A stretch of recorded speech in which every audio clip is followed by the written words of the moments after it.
Este é o Sol. Desde o ano 10.000 a.C., a história abunda em pinturas e escritos que refletem o respeito e a adoração dos povos por este astro. E é simples entender o porquê, com seu aparecimento todas as manhãs, trazendo visão, calor e segurança, salvando-os do frio e da escuridão da noite repleta de predadores. Sem ele, todas as culturas perceberam que não haveriam colheitas nem vida no planeta. Estas realidades fizeram do Sol o astro mais adorado de todos. Todavia, muitos estavam atentos também às estrelas. As estrelas formavam padrões que lhes permitiam reconhecer e antecipar eventos que ocorrem de tempos em tempos, tais como eclipses e luas cheias. Eles catalogaram grupos celestiais daquilo que conhecemos hoje como constelações.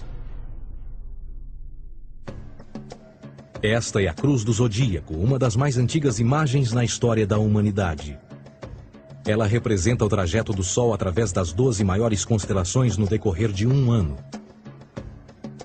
Ela também representa os 12 meses do ano, as 4 estações, solstícios e equinócios.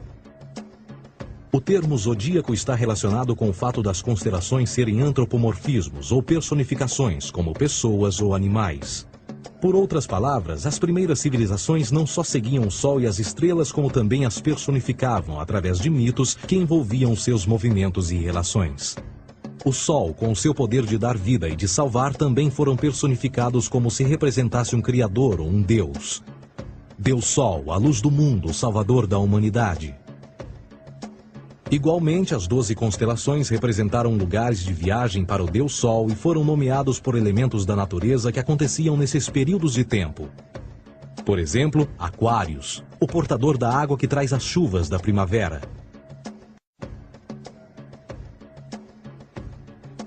Este é Horus. Ele é o Deus Sol do Egito de 3.000 a.C. Ele é o Sol antropomorfizado e a sua vida é uma série de mitos alegóricos que envolvem o movimento do Sol no céu. Dos antigos hieróglifos egípcios conheceu-se muito sobre esse Messias solar. Por exemplo, Horus, sendo o Sol, tinha como inimigo o Deus Sete, que era a personificação das trevas ou da noite. E metaforicamente falando, todas as manhãs Horus ganhava a batalha contra Sete. E no fim da tarde, Sete conquistava Horus e o enviava para o mundo das trevas. Será importante frisar que trevas versus luz ou bem versus mal tem sido uma dualidade mitológica onipresente que ainda hoje é usada em muitos níveis. No geral, a história de Horus é a seguinte. Horus nasceu em 25 de dezembro da virgem Isis Mary. O seu nascimento foi acompanhado por uma estrela no oeste, que por sua vez foi seguida por 3 reis em busca do Salvador recém-nascido. Aos 12 anos era uma criança prodígio nos ensinamentos, e aos 30 anos ele foi batizado por uma figura conhecida por Anup, e assim começou seu ministério. Horus teve 12 discípulos e viajou com eles, fazendo milagres tais como curar os enfermos e andar sobre as águas. Horus também era conhecido por vários nomes como a Verdade, a Luz, o Filho Adorado de Deus, o Bom Pastor, Cordeiro de Deus, entre muitos outros. Depois de ter sido traído por Tifão, Horus foi crucificado, enterrado por 3 dias e então ressuscitou. Estes atributos de Horus, originais ou não, parecem influenciar várias culturas mundiais e muitos outros deuses encontrados com a mesma estrutura mitológica. Atis da Firígia nasceu da Virgem Nana em 25 de dezembro. Crucificado, foi posto na tumba e 3 dias depois ressuscitou. Krishna, da Índia, nasceu da Virgem Davaki com uma estrela no ocidente assinalando sua chegada, fez milagres juntamente com seus discípulos e após sua morte ressuscita. Dionísio da Grécia nasceu de uma virgem em 25 de dezembro. Foi um professor peregrino que praticou milagres como transformar água em vinho e é referenciado como Rei dos Reis, Filho unigênito de Deus, o início e o fim, entre muitas outras coisas, e após sua morte ressuscitou. Mitra da Pérsia nasceu de uma virgem em 25 de dezembro. Ele teve 12 discípulos e fazia milagres. E após sua morte foi enterrado por 3 dias e então ressuscitou. Ele também foi chamado de a Verdade, a Luz, entre outros. Curiosamente, o dia sagrado de adoração a Mitra era um domingo. O O que importa salientar é que existiram inúmeros salvadores em diferentes períodos em diversos lugares da Terra que preenchem essas mesmas características. A pergunta que não quer calar: o porquê desses atributos? Por que o nascimento de uma virgem em 25 de dezembro? Por que a morte e a ressurreição após 3 dias? Por que os 12 discípulos ou seguidores? Para descobrirmos, vamos examinar o mais recente dos Messias solares. Jesus Cristo nasceu em 25 de dezembro em Belém. Ao nascer foi anunciado por uma estrela no ocidente que seria seguida por 3 reis magos para encontrar e adorar um novo Salvador. Tornou-se pregador aos 12 anos. Aos 30 anos foi batizado por João Batista e então iniciou seu ministério. Jesus teve 12 discípulos que viajaram com ele praticando milagres como curar doentes, andar sobre a água, ressuscitar mortos. Ele também é conhecido como Rei dos Reis, o Filho de Deus, a luz do mundo, o início e o fim, o Cordeiro de Deus, entre muitos outros. Depois de ter sido traído por seu discípulo Judas por 30 moedas de prata, ele foi crucificado, posto em uma tumba e após 3 dias ele ressuscitou e ascendeu aos céus. Em primeiro lugar, a sequência do nascimento é completamente astrológica. A estrela no ocidente é Sírius, a mais brilhante do céu noturno, que a cada 24 de dezembro se alinha com outras 3 estrelas brilhantes no cinturão de Órion. Essas 3 estrelas brilhantes são chamadas hoje, como eram na antiguidade, 3 reis, 3 Marias no Brasil e Portugal. Os 3 reis e a estrela mais brilhante, Sírius, todas apontam para o nascer do Sol em 25 de dezembro. Esta é a razão pela qual os 3 reis seguem a estrela a oeste em uma ordem que apontam ao amanhecer. O nascimento do Sol.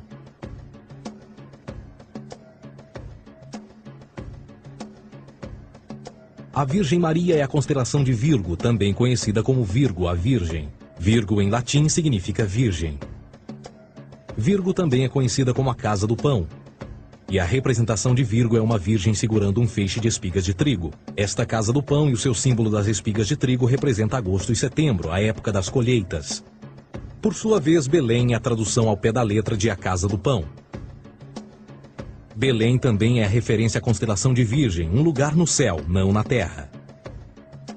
Existe outro fenômeno muito interessante que ocorre em 25 de dezembro, é o solstício de inverno. Do solstício de verão ao solstício de inverno, os dias se tornam mais curtos e frios. Da perspectiva de quem está no hemisfério norte, o Sol parece se mover para o sul, ficar menor e mais fraco.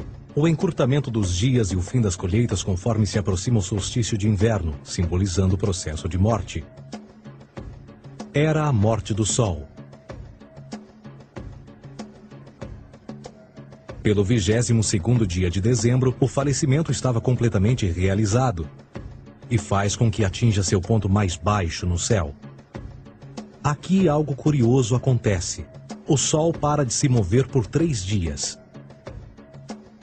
Durante estes 3 dias, o Sol fica pelas redondezas da constelação do Cruzeiro do Sul, ou Alfa Crucis. Depois desse período, em 25 de dezembro, o Sol se move 1 grau, dessa vez para o norte, trazendo perspectiva de dias maiores, mais calor e a primavera. E assim se diz: o Sol morreu na cruz, ficou morto por 3 dias, apenas para ressuscitar ou nascer mais uma vez. Esta é a razão pela qual Jesus e muitos outros deuses solares compartilham da ideia de crucificação, morte por 3 dias e o conceito da ressurreição. É o período de transição do Sol antes de mudar para a direção contrária no hemisfério norte, trazendo a primavera e assim a salvação. Todavia, eles não celebram a ressurreição do Sol até o equinócio da primavera, ou Páscoa. Isto é porque no equinócio da primavera o Sol domina oficialmente o mal, as trevas, assim como o período diurno se torna maior que o noturno. E o revitalizar da vida na primavera emerge. Agora, provavelmente, a analogia mais óbvia de todas neste simbolismo astrológico são os 12 discípulos de Jesus. Eles são simplesmente as 12 constelações do zodíaco com que Jesus, sendo o Sol, viaja. De fato, o número 12 está sempre presente ao longo da Bíblia.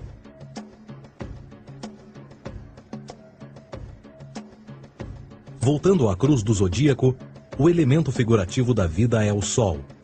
Isto não é uma mera representação artística ou ferramenta para seguir os movimentos do Sol. Era também um símbolo espiritual pagão. Uma logografia similar a isto. Isto não é um símbolo do cristianismo. É uma adaptação pagã da cruz do zodíaco.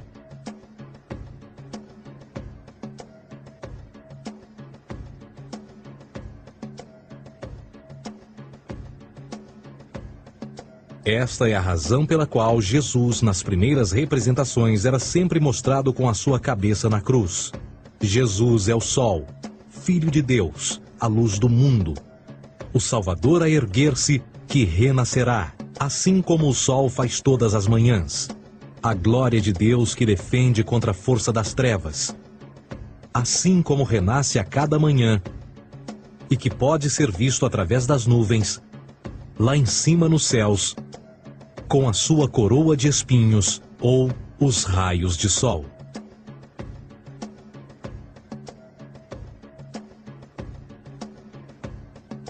Agora, nas muitas referências astrológicas ou astronômicas na Bíblia, uma das mais importantes tem a ver com o conceito de eras. Através das Escrituras há inúmeras referências a essa era. Para compreender isto, precisamos primeiro estar familiarizados com o fenômeno da precessão dos equinócios. Os antigos egípcios, assim como outras culturas antes deles, reconheceram que aproximadamente de 2150 em 2150 anos, o nascer do Sol durante o equinócio de primavera ocorria num diferente signo do zodíaco. Isto tem a ver com a lenta oscilação angular que a Terra tem quando roda sobre o seu eixo. É chamado de precessão porque as constelações vão para trás, em vez de permanecerem no seu ciclo anual normal. O tempo que demora cada precessão através dos 12 signos é de 25.765 anos. Este ciclo completo é chamado também de Grande Ano, e algumas civilizações ancestrais sabiam disso. Referiam-se a cada ciclo 2.150 anos como Era. De 4.300 a.C. a 2.150 a.C. foi a Era de Touro. De 2.150 a.C. a 1 d.C. foi a Era de Áries. E de 1 d.C. a 2.150 d.C. é a Era de Peixes, a era que permanecemos nos dias de hoje.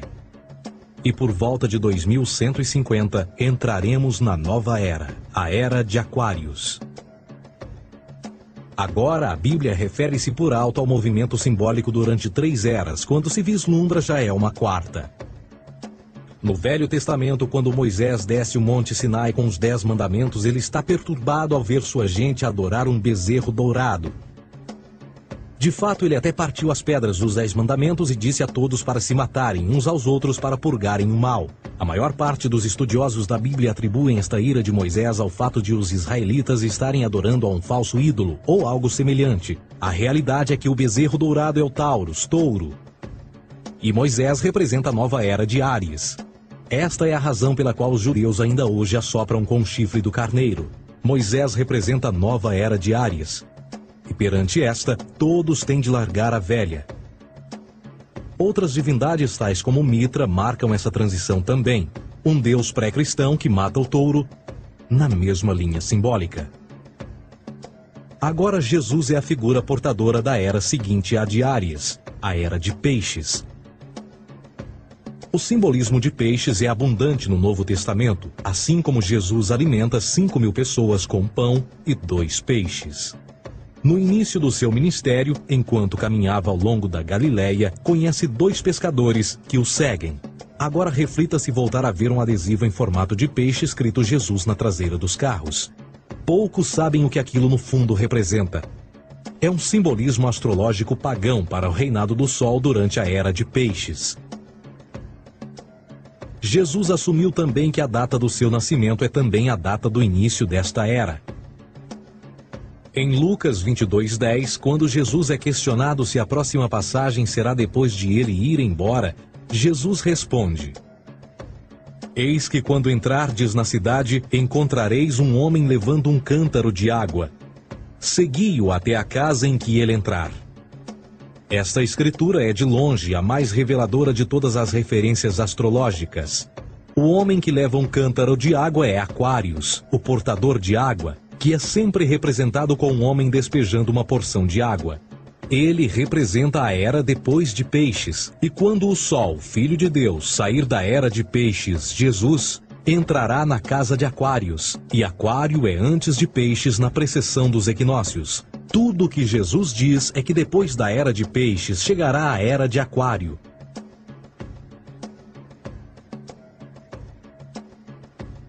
Agora todos já ouvimos falar sobre o fim do mundo. Deixando à parte o lado cartunista no livro de Apocalipse, a espinha dorsal nesta ideia surge em Mateus 28:20, onde Jesus diz: Eu estarei convosco até o fim do mundo, dos séculos em português. Contudo, na tradução inglesa da Bíblia, a palavra mundo está mal traduzida. A palavra realmente usada era aion, que significa era. Eu estarei convosco até o fim da era, o que no fundo é verdade. Jesus, como personificação solar de peixes, irá acabar quando o Sol entrar na era de Aquário. Este conceito de fim dos tempos e do fim do mundo é uma má interpretação desta alegoria astrológica.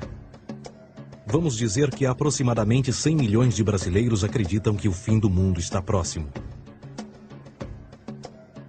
Além disso, o personagem de Jesus, literalmente e astrologicamente um híbrido, só demonstra o quão plágio do deus Sol Horus do Egito, Jesus é. Por exemplo, inscrito há 3.500 anos atrás, nas paredes do templo de Luxor, no Egito, estão imagens da Enunciação, da Imaculada Concepção, do nascimento e da adoração a Horus. As imagens começam com o anúncio à Virgem Ísis de que ela irá gerar Horus, que Nefe, o Espírito Santo, irá engravidar a Virgem, e depois o parto e a adoração, e que é não mais do que o milagre da concepção de Jesus. Na verdade, as semelhanças entre Horus e Jesus são flagrantes.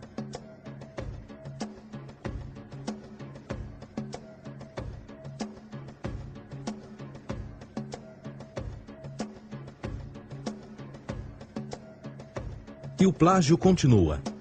A história de Noé e da sua arca é tirada diretamente das tradições. O conceito de dilúvio é presente em todas as antigas civilizações, em mais de 200 diferentes citações em diferentes períodos e tempos. Contudo, não será preciso ir muito além da fonte pré-cristã para encontrar a epopeia de Gilgamesh, escrita em 2600 a.C.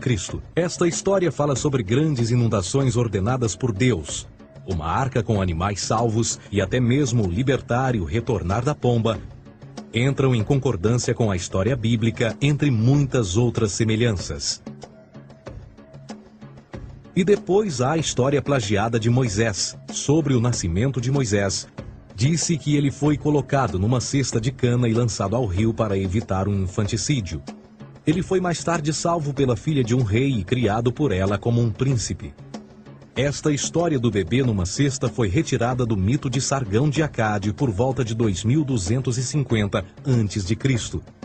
Depois de nascer, Sargão foi posto numa cesta de rede para evitar um infanticídio e lançado ao rio. Foi depois salvo e criado por Aqui, uma esposa da realeza Acádia. Além disso, Moisés é conhecido como legislador, portador dos 10 mandamentos e da lei mosaica. Contudo, a ideia de a lei ser passada de um deus para um profeta numa montanha é também antiga. Moisés é somente um legislador numa longa linha de legisladores na história mitológica. Na Índia, Manou foi o grande legislador. Na ilha de Creta, Minos ascendeu ao monte Ida, onde Zeus lhe deu as leis sagradas. Enquanto que no Egito, Moisés tinha nas suas pedras tudo o que Deus lhe disse. E no que diz respeito a estes 10 mandamentos, foram retiradas a papel químico do feitiço 125 do Livro dos Mortos do Antigo Egito. O que é que o Livro dos Mortos dizia? Eu nunca roubei, tornou-se tu nunca roubarás. Eu nunca matei, tornou-se nunca matarás. Eu nunca menti, tornou-se nunca levantarás falsos testemunhos. E por aí adiante. A religião egípcia é, no fundo, a base fundamental para a teologia judaico-cristã. Batismo, vida após a morte, julgamento final, imaculada concepção, ressurreição, crucificação, a arca da aliança, circuncisão, salvadores, comunhão sagrada, dilúvio, Páscoa, Natal, a passagem e muitas outras coisas e atributos são ideias egípcias, nascidas muito antes do cristianismo ou judaísmo. Justin Martyr, um dos primeiros historiadores e defensores cristãos, escreveu: quando nós, cristãos, dizemos que Jesus Cristo, nosso Mestre, foi produzido sem união sexual, morreu e ressuscitou e ascendeu aos céus, nós não propomos nada de muito diferente do que aqueles que propõem e acreditam tal como nós, nos filhos de Júpiter. Numa escrita diferente, Justin Martyr diz: ele nasceu de uma virgem. Aceite isto em comum com o que você acredita dos Perseus. É óbvio que Justin e outros cristãos cedo souberam como o cristianismo era semelhante a outras religiões pagãs. Contudo, Justin tinha uma solução. Para além de tudo o que sabemos, o diabo era em quem mandava. O diabo teve a ambição de chegar primeiro que o Cristo e criou essas características para o mundo pagão. Fundamentalist Christianity, fascinating. These people actually believe the world is 12,000 years old. Swear to God. I actually asked one of these guys, okay, dinosaur fossils. He says, dinosaur fossils? God put those here to test our faith.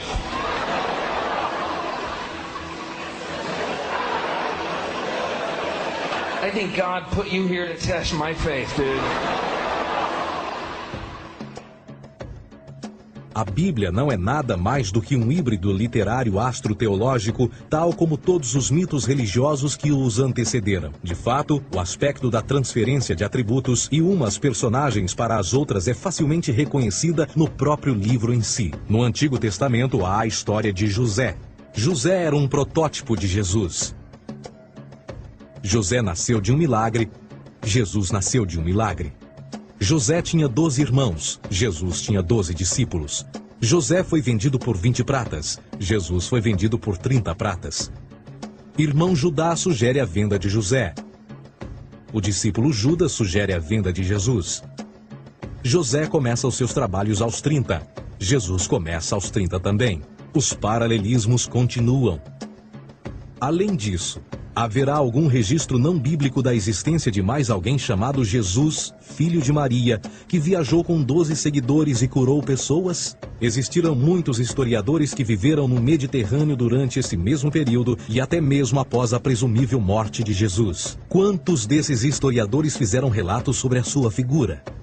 Nenhum.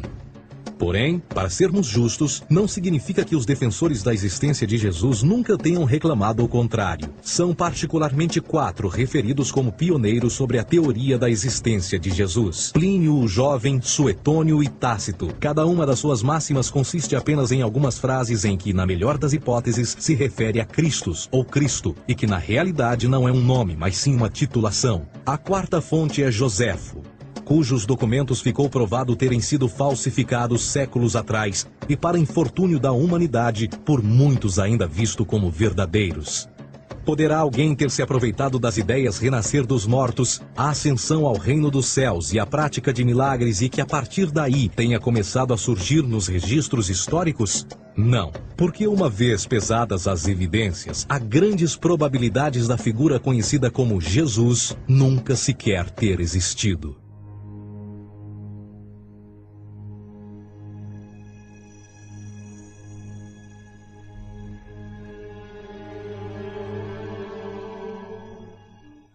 We don't want to be unkind, but we want to be factual.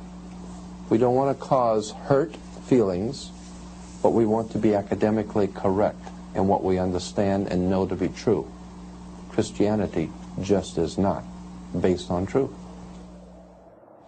We find that Christianity was in fact nothing more than a Roman story, developed politically.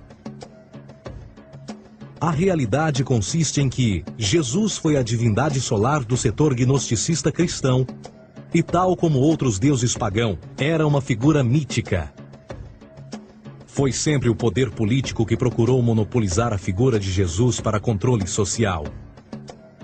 Por volta de 325 d.C., em Roma, o imperador Constantino reuniu o Concílio Ecumênico de Niceia e foi durante esta reunião que as doutrinas políticas com motivação cristã foram estabelecidas e assim começou uma longa história de derramamento de sangue e fraude espiritual. E nos 1600 anos que se seguiram, o Vaticano dominou politicamente e com mão de ferro toda a Europa, conduzindo-a a um período de obscurantismo, onde o conhecimento era apenas um privilégio da Igreja, as Cruzadas e a Santa Inquisição. O cristianismo, bem como todas as crenças teístas, são a fraude desta era. Serviu para afastar os seres humanos do seu meio natural e da mesma maneira uns dos outros. Sustenta a submissão cega do ser humano à autoridade. Reduz a responsabilidade humana sob a premissa de que Deus controla tudo e que, por sua vez, os crimes mais terríveis podem ser justificados em nome da perseguição divina. E o mais importante, dá o poder àqueles que sabem a verdade e usam o mito para manipular e controlar sociedades.